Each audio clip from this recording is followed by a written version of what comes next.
eyelashes. So ito po yung inyong itry. So ito yung ginagamit ko.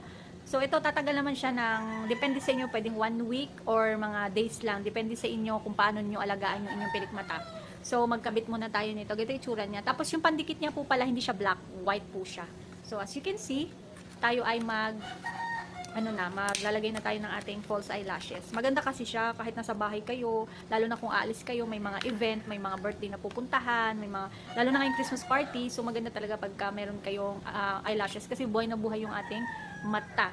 Ang ano lang dito, pag kayo ay matutulog, so kung sanay na naman kayo katulad ko, so okay lang, hindi kayo maiirita. Pero pag first timer ninyo, talagang mangangapak pa kayo. Tapos lagi ninyong alagaan, lalo na pag kayo ay maliligo, yan, dahan-dahan lang. So kabit na natin to. So dito ko na siya pinapatak guys. Ayan na, parami. Ganan siya oh, para malinis siya. Tapos saka ko kukunin itong isa-isa, ilalagay ko dito. So ayan siya, tapos igaganon nyo lang dito para madali ninyo ikabit.